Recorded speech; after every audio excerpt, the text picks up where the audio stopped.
Dans l'épisode du 26 septembre de Demain nous appartient, Martin, Franck Monsigny, va annoncer au procureur Perrault, Xavier Deluc, et à Karim, Sami Garbi, que ce n'est pas Dan, Charles-Éric Petit, qui a tiré sur Benjamin Ventura, Alexandre Varga.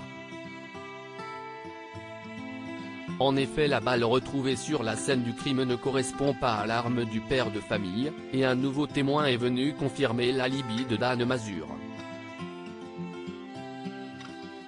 Perrault est furieux que l'enquête n'avance pas, mais Martin souligne qu'ils ont désamorcé une situation de prise d'otage sans aucune victime. De nouveaux éléments pourraient par ailleurs tout changer puisque Georges Mayel El Ajaoui a obtenu l'enregistrement audio de l'appel qui a alerté les secours après l'attaque de Benjamin.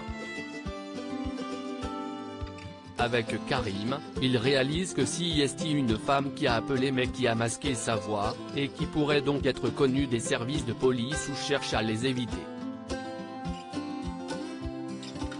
L'autre avancée pourrait être provoquée par de nouvelles images de vidéosurveillance récemment trouvées. Tandis que Sarah, Camille Genot, Karim et Georges regardent les images d'une caméra à la sortie du parking où Benjamin s'est fait tirer dessus, ils voient un homme avec un sweat violet qui a l'air suspect monter dans une voiture. Il s'avère qu'il s'agit de la voiture d'Étienne Curtis, Patrick Guérino, qui, une fois interrogé, leur confirme qu'il a pris un passager ayant l'air en piteux état pour le déposer près de l'hôpital.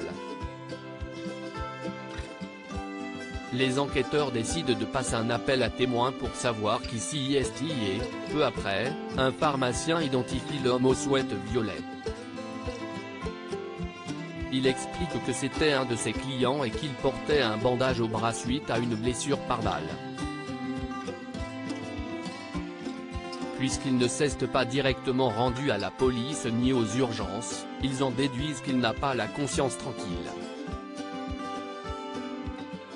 Leur seul indice pour le retrouver consiste en une photo que Georges est chargé de déchiffrer.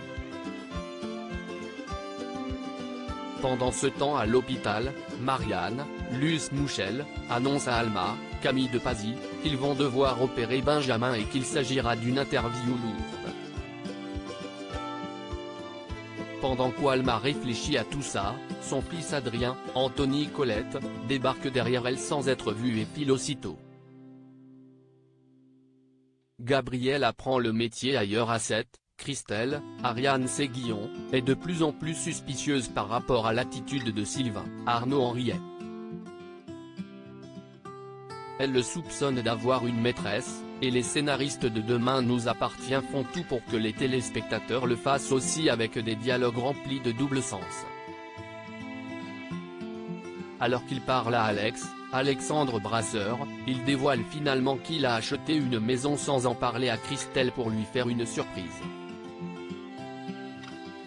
Enfin Gabrielle, Martin Mille, démarre son stage au cabinet de Raphaël Perrault, Jennifer Loret.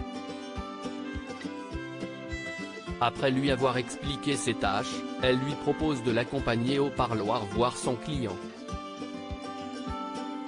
Siesti ainsi que le jeune homme se retrouve devant Dan Mazur et s'immerge dans le dossier du père de Matisse.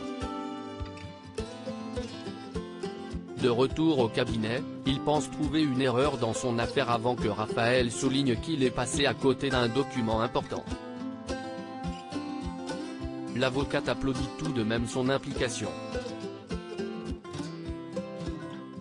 Et en profite pour lui demander de faire des heures supplémentaires sous l'œil amusé de Soraya, Kenza Saïbi Couton.